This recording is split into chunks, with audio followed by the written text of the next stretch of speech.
Entonces, les busco aquí para checar entre los que ahorita están y que bueno, pues les está faltando. La tarea 1 es la de géneros literarios, donde ustedes presentaron un test. Ajá, un test. Entonces, ahí algunas tareas ya las devolví. La 2 también es de géneros literarios, pero ya leyendo un texto de cada uno de ellos, de cada uno de los géneros literarios. Ajá. Y, por ejemplo, aquí tengo, que de una vez les menciono, Alan Israel, a Ortiz,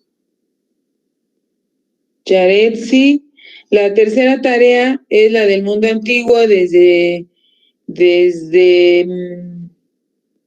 Mesopotamia, Egipto, hasta la India. Daniela Ortiz Hernández, esa tarea le falta. ¿Ah? Tienen solamente hasta el día viernes para que ustedes aprovechen su tiempo y puedan entregar esas tareas. Jessica Guadalupe, no me aparece su apellido, pero bueno, ahorita lo checo. Si me dice bien su apellido, por favor, completo. García Benítez. García Benítez también es la tarea que le falta. Sí, por favor. Sí, maestra. Cobos está bien. Aniceto Arista también. Kimberly, Melanie, bueno, le falta la segunda, la de géneros literarios, por favor. Ya casi voy evaluando, ¿sí? Leobardo Iván de la Rosa, pues le falta todo, desde el primer bimestre hasta hoy. Me hace extraño verlo aquí también conectado, ¿no? Ortega Hernández Ortega. Ah, es el orientador. Orientador, también le faltan tareas, orientador. Bueno, muy bien. Yarina, me falta esa última tarea, la del mundo antiguo, por favor. Sí, maestra, se lo entrego. Ya bien, de ahí, pues, Saturnino, no sé. Saturnino es su primer apellido, no, es Núñez, ¿verdad? Núñez, vamos bien. Ajá, de los que están aquí y Oclica, pues vamos bien. Entonces, chicos, bueno, ya de ahí los que les falte ya le pasé al maestro orientador también nuestro reporte, ¿no?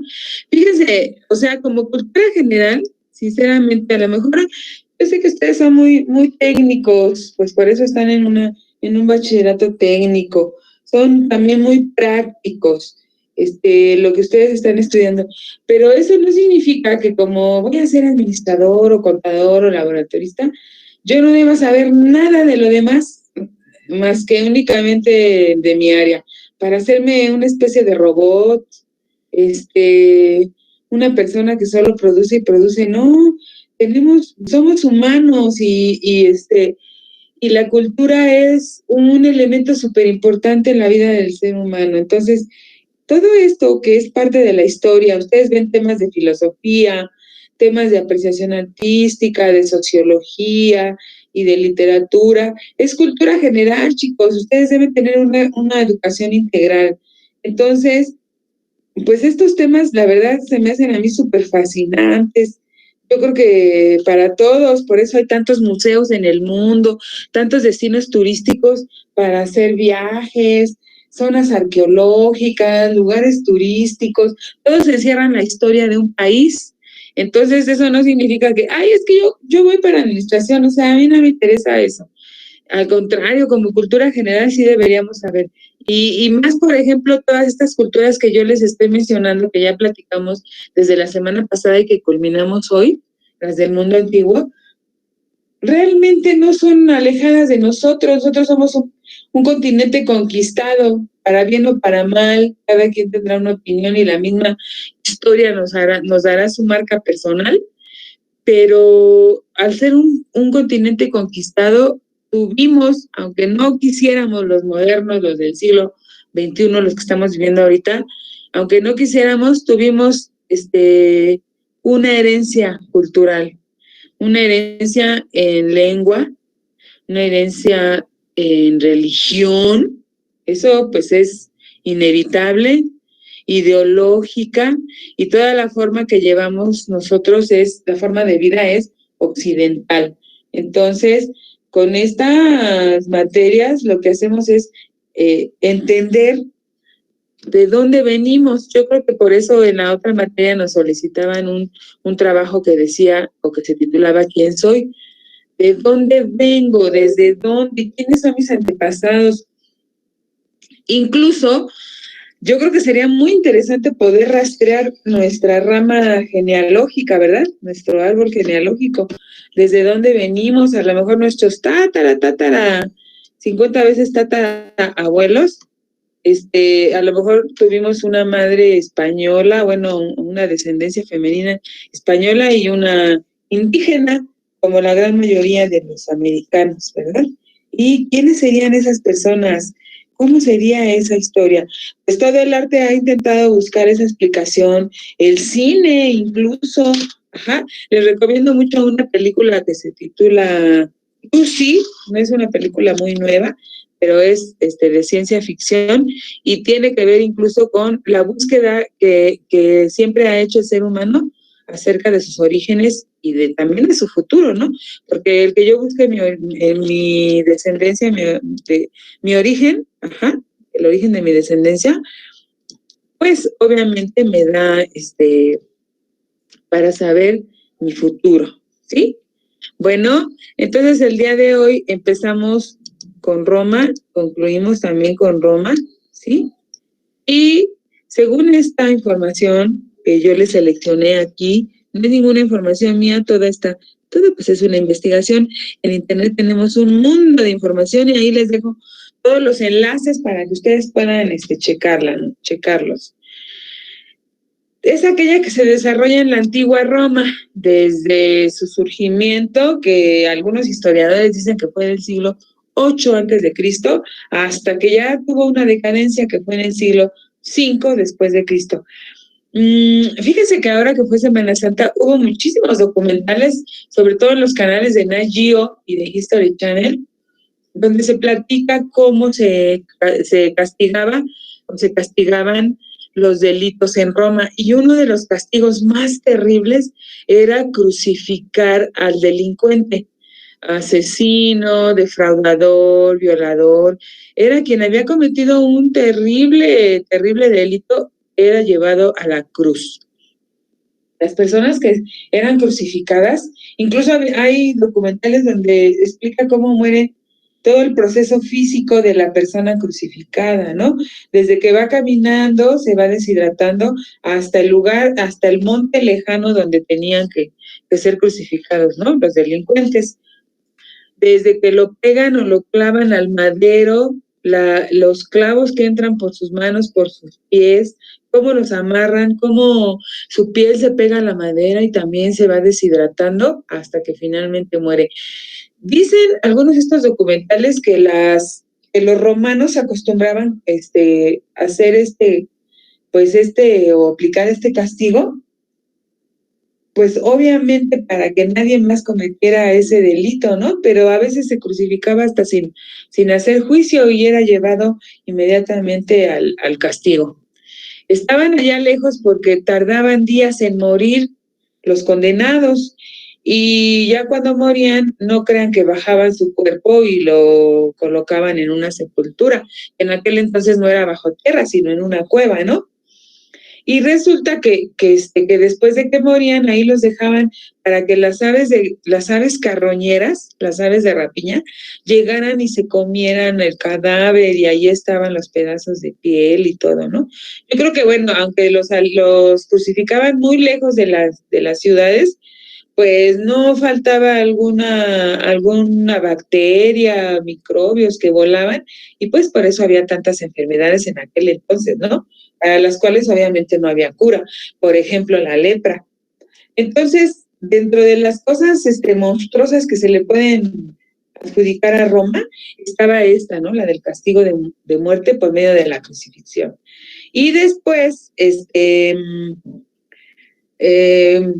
ya cuando fueron dominados por el catolicismo, pues todo lo que hizo la Iglesia, yo creo que todo el mundo hemos visto en las clases de historia desde secundaria, la famosa Santa Inquisición, ¿verdad? Que la gente se empezó a salir de la Iglesia porque no le parecían algunas cosas que imponía. En cuanto la Iglesia vio que se estaban saliendo las personas de la religión, de los dogmas, pues quiso castigar también. No te sales, porque entonces ahí viene este castigo. Y ahí, en la Santa Inquisición, cuántos aparatos muy creativos, los que predicaban el amor de Dios, no sé cómo les surgió en su mente, según llena de amor, tantos aparatos para castigar a las personas que se aplicaron en la Santa Inquisición y que incluso el día de hoy tenemos un museo de la tortura en Europa y una réplica aquí muy cerca del centro histórico de la Ciudad de México, una réplica de ese museo, ¿no? El famoso Museo de la Tortura. Entonces, la historia, si se fijan, guarda toda una explicación para la forma en que vivimos en la actualidad, ¿sí? Bueno, pero mientras tanto, los romanos avanzan igual, tienen una lucha, buscan un territorio y finalmente llegan al territorio griego que tanto deseaban todos. Dice aquí que la literatura romana se diferencia de la latina en que esta va más allá del imperio. Se continuaron escribiendo textos en latín después de la caída del Imperio Romano de Occidente en diversos reinos de Europa, hasta comienzos del Renacimiento, cuando comenzaron a imponerse las lenguas modernas en las culturas nacionales europeas. Ajá. Bueno, ese no es ahí. Dentro de su contexto histórico, Roma surgió de la coalición de tribus sabinas, latinas y etruscas. Había un lugar llamado Lacio y pues obviamente los pueblos en algún momento tenían que abandonar el lugar donde estaban desarrollándose porque se terminaba a lo mejor los recursos, se terminaban a lo mejor el agua, los animales, o era inhóspito el lugar para vivir. Había un lugar llamado Lacio, salen de ahí los grupos o tribus y se van en busca de un lugar nuevo para fundar una ciudad. Y dice aquí que se fundó esa ciudad alrededor del 753 antes de Cristo y bueno, se gobernaron hasta 509 antes de Cristo a través de una monarquía selectiva.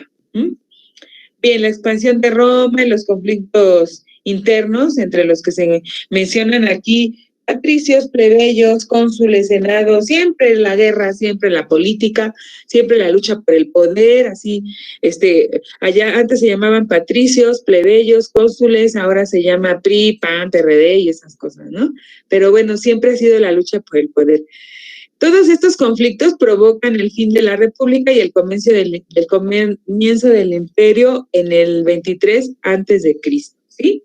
Bueno, claro que tuvieron influencia griega, claro que sí. La literatura romana está influenciada por los griegos, sin embargo, logran adaptar los géneros griegos a los valores tradicionales de la cultura romana.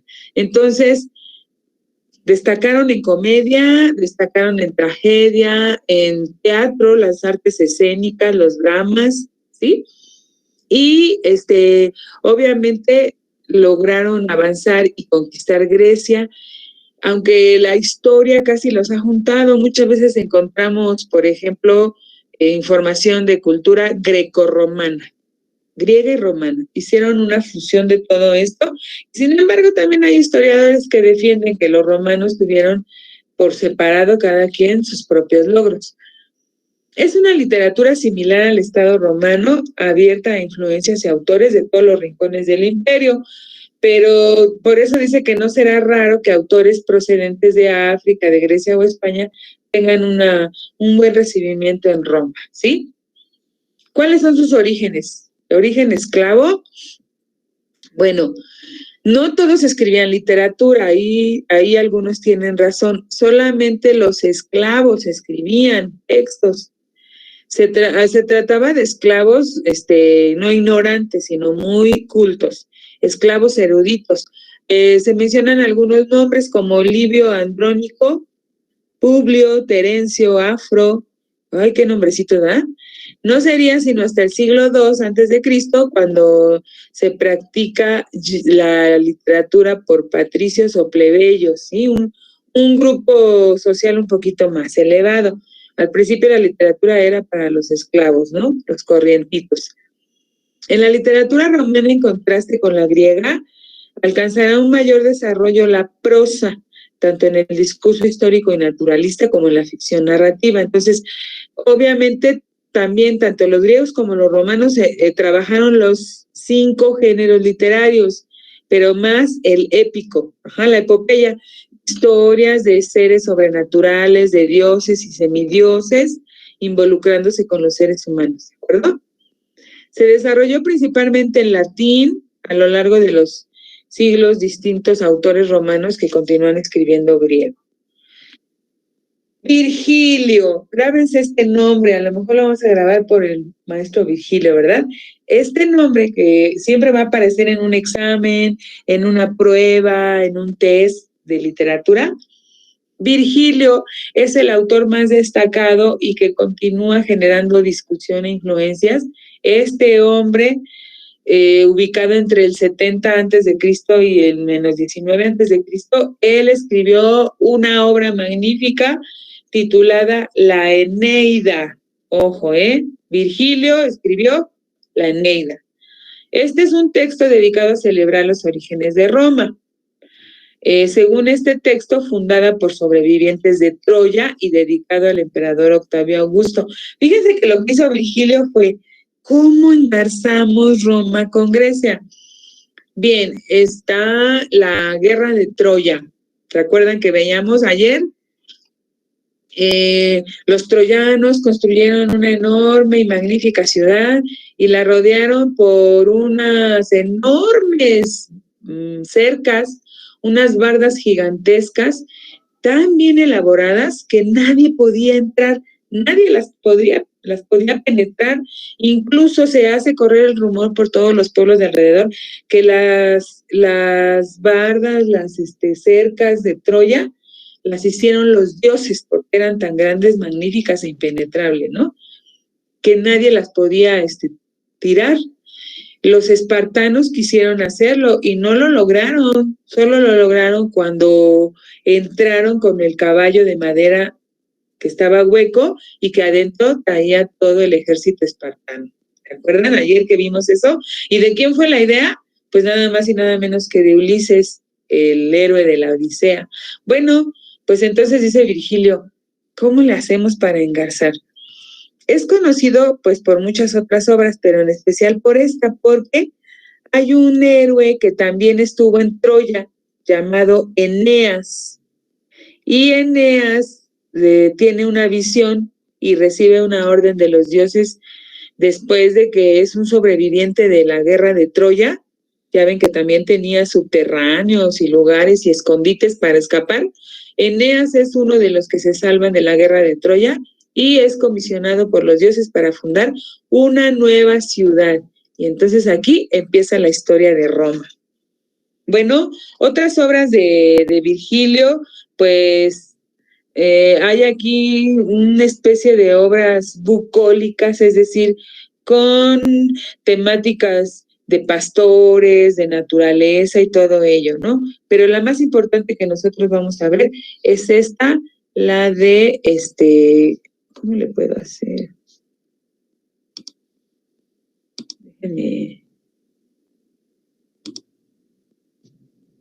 Déjenme ver si les puedo pasar un pequeño, ya ven que le di como que actualizar aquí a mi dispositivo y me ha hecho algunas jugarretas y no he podido presentarles bien los videos. Vamos a ver el día de hoy nada más un pequeño fragmento precisamente de la Eneida, a ver si logramos entenderla un poco y engarzarla con las obras griegas. ¿Pegar? Uh-huh. Bueno, en lo que está el comercial, ustedes me van diciendo, ¿sí se escucha ya? Bueno, ahorita más bien me dicen. No, pues. fact, for what it's worth, La Eneida es la obra maestra del escritor Virgilio, escrita en el primer ¿Sí se está escuchando? Sí, maestra. Muchas gracias. siglo antes de nuestra era. Rápidamente, Bueno, la la Eneida. Eneida es la obra maestra del escritor Virgilio, escrita en el primer siglo antes de nuestra era. Rápidamente se convirtió en una obra de culto e incluso hoy en día sigue siendo un trabajo digno de comparación a las obras de Homero. Hoy les vengo a resumir los 12 libros que componen la Eneida. 12 libros. Así como en la Odisea y la Ilíada, en la Eneida vamos a encontrar mucha intervención de los dioses, sobre todo de Juno, esposa de Júpiter, quienes vendrían a ser Hera y Zeus en la mitología griega. Juno, lo sabemos ya desde la Ilíada, no quiere a los troyanos, y en esta historia buscará impedirle al héroe Eneas, aquel que logró escapar de Troya antes de que ésta sea destruida, la llegada a Italia. Como sabemos, de la descendencia de Eneas se fundará Roma más adelante. En fin, Juno está tan enojada que trata de lograr que el barco de Eneas naufrague, pero Neptuno, Poseidón en la griega, se enoja porque, digamos, se metió en su territorio y justamente decide ayudar a los troyanos a llegar a la costa. Así es como Eneas llega a Libia. El otro grupo llegará un poco más tarde. Libia es la tierra de la reina Dido. Esto es advertido por Venus, Afrodita en la griega, que es la madre de Eneas.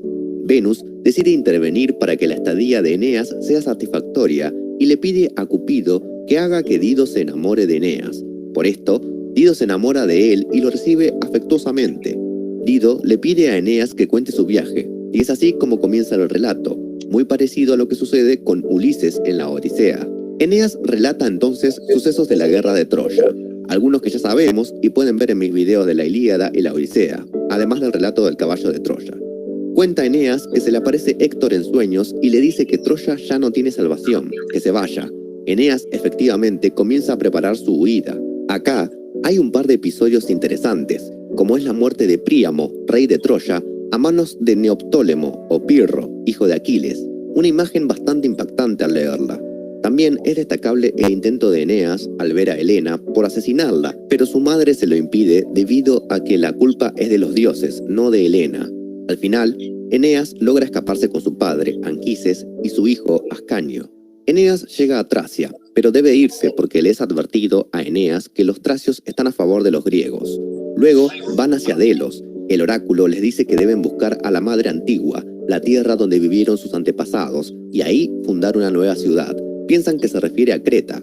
Entonces llegan ahí y fundan la ciudad de Pérgamo, pero rápidamente se dan cuenta que no es ese el lugar. Les empieza a ir mal. Entonces, en sueños, Eneas logra saber que en realidad tiene que ir a Italia, al Lacio. Ahí es donde fundará la ciudad, puesto que Dárdano, su antepasado, es de ahí. Tiene un viaje complicado, lleno de dificultades. Los acechan arpías y demás criaturas.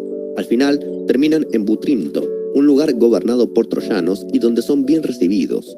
Continúan su viaje, se cruzan con Escila y Caribdis, dos monstruos marinos de la mitología griega, pero logran escaparse. Terminan en la isla de los Cíclopes.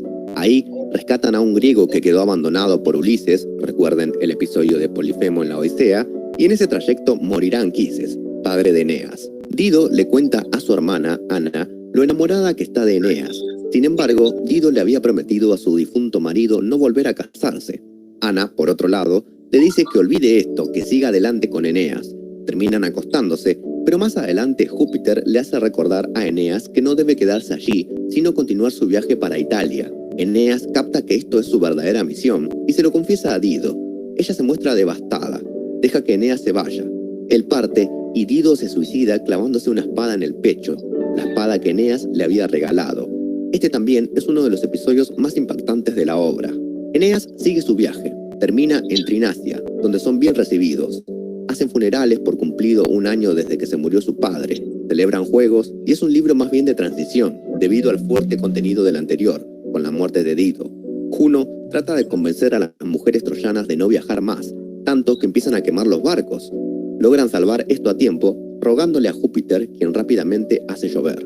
Nautes, un anciano consejero que nos puede hacer recordar al Néstor de la Ilíada, aconseja que los más cansados, los más ancianos y débiles, por así decirlo, para continuar podrían quedarse, por lo que Eneas accede a crear una ciudad en ese lugar y que se queden ellos.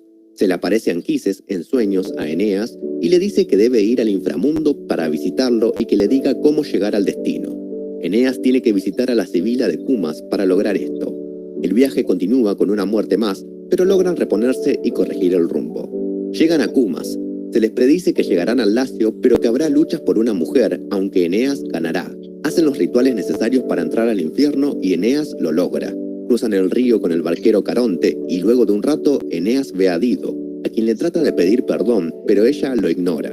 Encuentran a Anquises, quien predice el linaje de Eneas y las batallas que tendrá. Cuando termina de conversar, Eneas regresa y sale por una puerta de marfil, la cual lo hace despertarse. Este es también un episodio extraordinario. Llegan al bosque del Lacio, tierras de Latino y Amata, padres de Lavinia, quien está comprometida con Turno, rey de los Rútulos, también en el Lacio, pero que no lo quiere porque es extranjero. Eneas les pide unas tierras a Latino y Latino le pide que lo vaya a ver. Probablemente sea el esposo perfecto para Lavinia.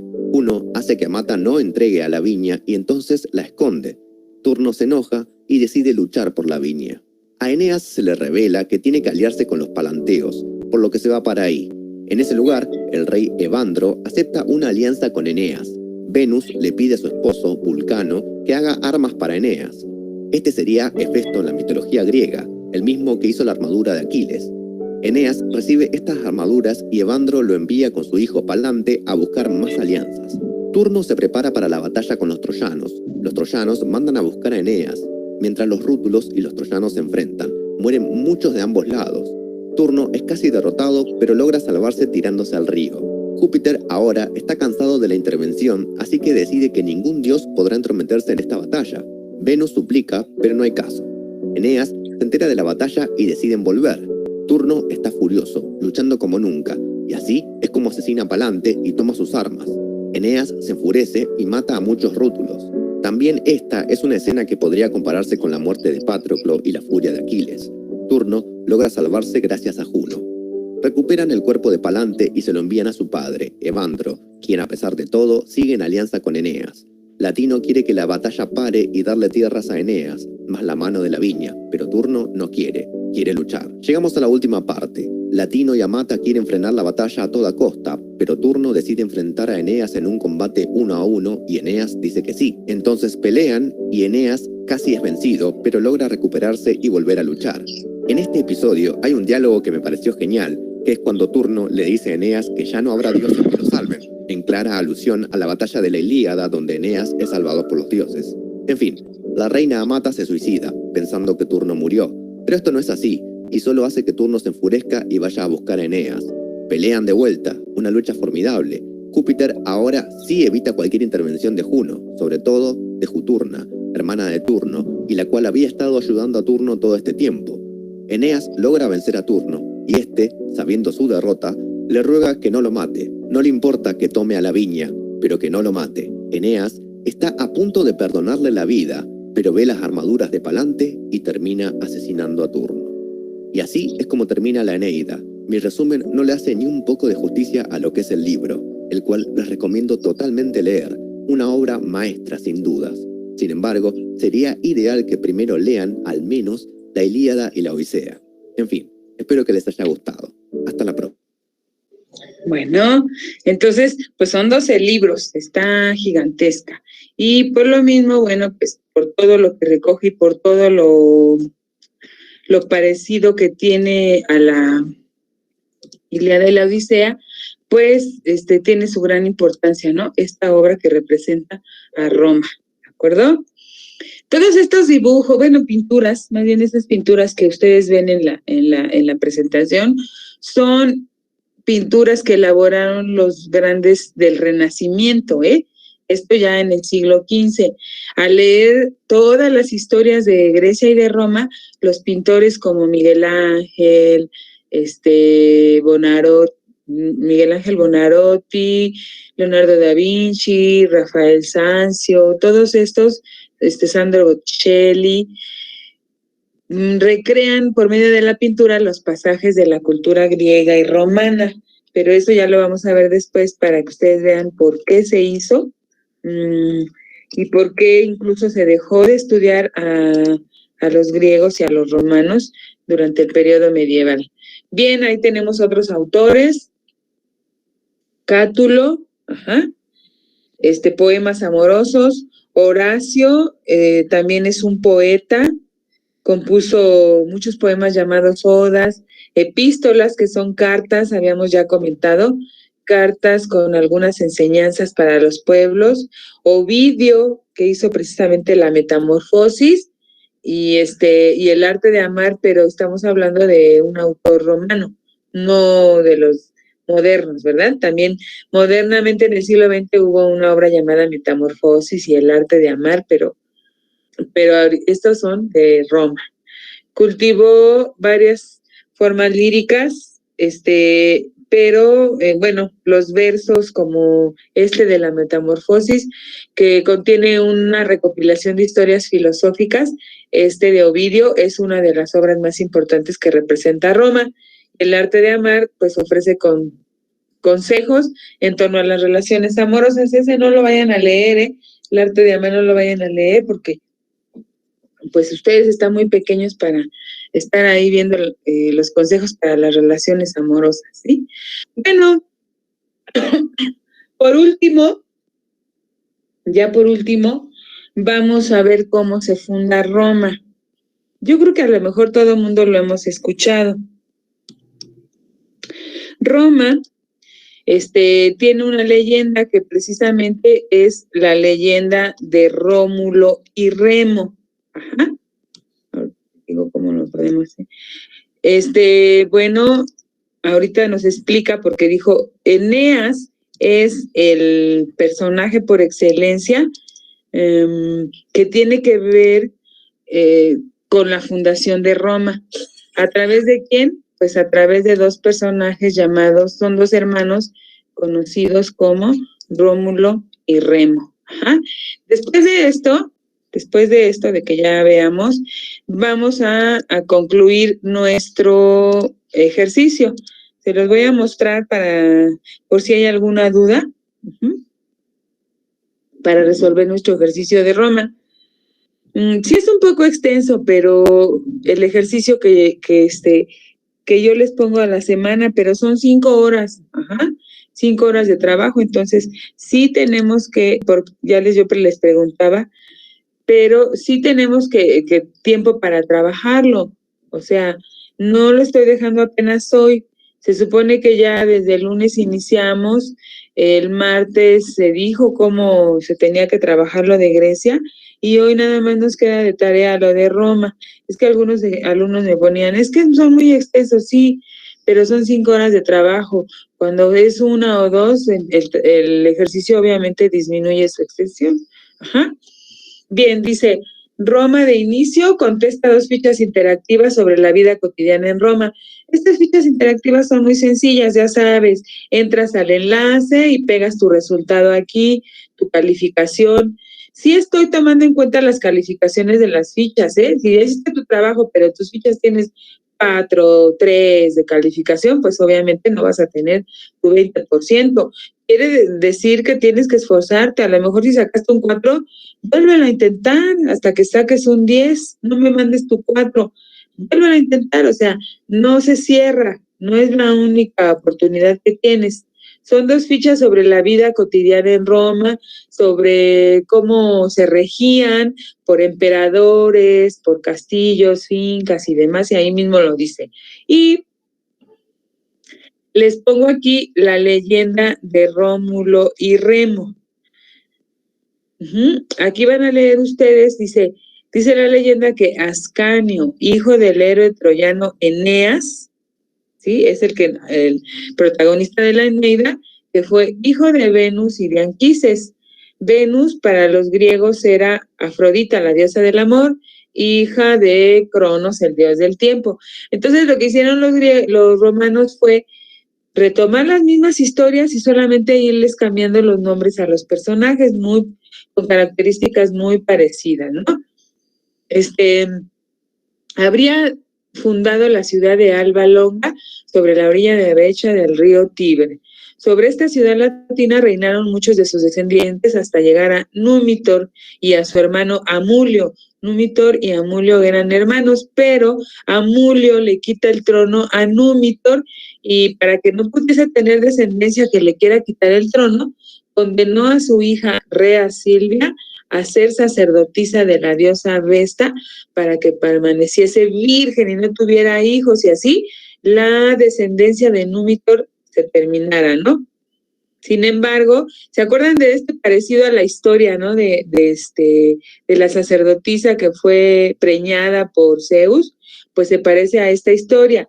Marte, el dios de la guerra, engendró a Rea Silvia y de ella nacieron dos niños, los mellizos Rómulo y Remo. Cuando estos nacieron, para salvarlos, fueron arrojados al río Tíber en una canastita. Ajá. También se parece a la historia de Moisés, cuando para salvarlo su madre y su hermana lo envolvieron en una sabanita, lo ponen en una canastita y lo lanzan al río para que lo encuentre la hermana del faraón. Entonces hay muchas historias que se relacionan en las culturas del mundo antiguo. Cuando los niñitos, los mellizos, iban en esa canastita, encalló en una zona de las 7 colinas situada de la desembocadura del Tíber en el mar. Y una loba llamada Luperca se acercó a beber y cuando vio a los niñitos, bueno, los llevó. Esta loba, según algunas otras historias, dicen que también estaba criando a sus lobitos y el instinto de madre hizo que pudiera recoger a estos bebés. Los cuidó y los amamantó en su guarida del Monte Palatino hasta que finalmente a estos niños los encontró y los rescató un pastor cuya mujer los crió. Ya adultos, los mellizos repusieron a Númitor en el trono. Cuando se enteran de quiénes eran en realidad, que tenían descendencia y linaje noble, tienen que cumplir su misión en la vida, es decir, recuperar el trono a su padre y quitárselo al usurpador, ¿no? Como colonia de una ciudad de la ribera derecha del Tíber, en el lugar donde habían sido amamantados por la loba para ser reyes. Bueno, aquí está toda la lectura, nada más les quise mencionar el principio para que podamos ver una pequeña narración. Ahora, algunos autores también estudiosos dicen que loba, que realmente no, es una metáfora, porque la loba es Luperca, tiene otro nombre de origen latino. El término loba en latín es lupa, utilizado en modo despectivo para las mujeres que se prostituyen. Entonces dicen, o sea que los niños fueron encontrados por una prostituta que los cuidó y les informó cuando ya eran grandes de quiénes eran. Pero bueno, si nos enfocamos más a las versiones épicas de los pueblos antiguos, pues nos quedamos con la idea de la loba.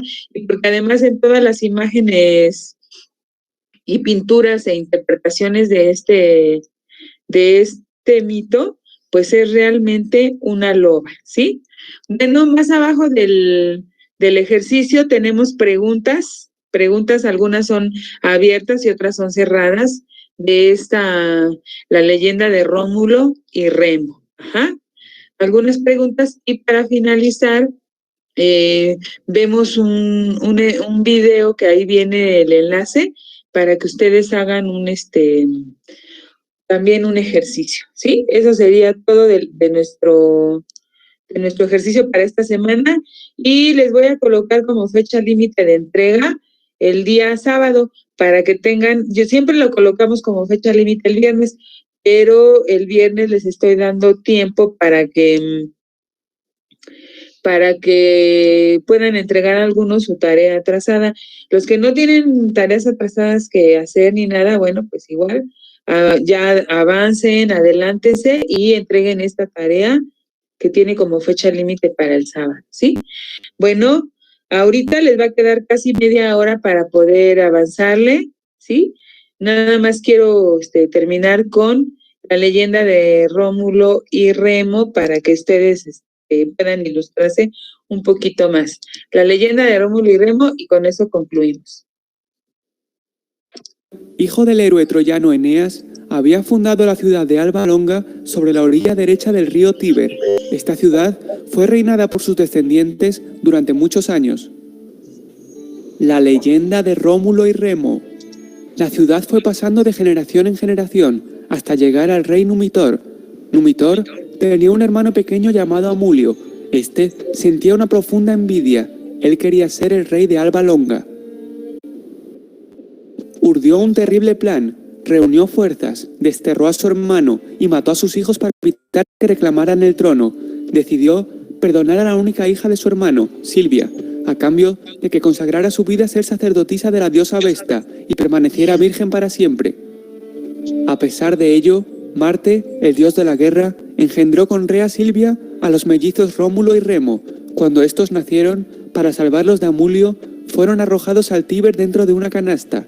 Esta llegaría flotando hasta el territorio de las 7 colinas, situada cerca de la desembocadura del Tíber. Una loba llamada Luperca se acercó a beber agua al río. Al ver a los niños, les recogió y amamantó en su guarida del Monte Palatino. Finalmente, les acogió un pastor y fueron criados de manera humilde. Ya adultos, los mellizos repusieron a Numitor en el trono de Alba Longa y decidieron fundar una nueva ciudad en la ribera derecha del Tíber, en el lugar donde habían sido amamantados por la loba. Rómulo y Remo discutieron sobre el lugar en el que fundar la ciudad y decidieron consultar el vuelo de las aves. Rómulo vio 12 buitres volando sobre el monte Palatino y Remo solo divisó 6 en otra de las colinas. Entonces Rómulo, para delimitar la nueva ciudad, trazó un recuadro con un arado en lo alto del monte Palatino y juró que mataría a quien osase traspasarlo. Remo le desobedeció y cruzó con desprecio la línea, por lo que su hermano le mató y quedó como el único y primer rey de Roma.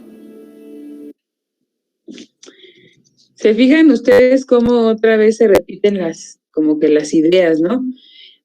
Uno mata al otro, los hermanos se pelean por el trono otra vez. Numitor y Amulio también se pelean por el trono. Y ahora Rómulo y Remo se pelean por el trono. Entonces, y también se parece mucho a una historia de los hebreos, ¿no? Donde Caín mata a su hermano Abel. En fin, son como motivos que siempre se repiten en las historias del mundo antiguo. Bueno, no dudo que también en las del mundo moderno, pero bueno, en aquel entonces eran como que justificadas por el poder. Bueno, chicos, pues nos vemos la próxima semana.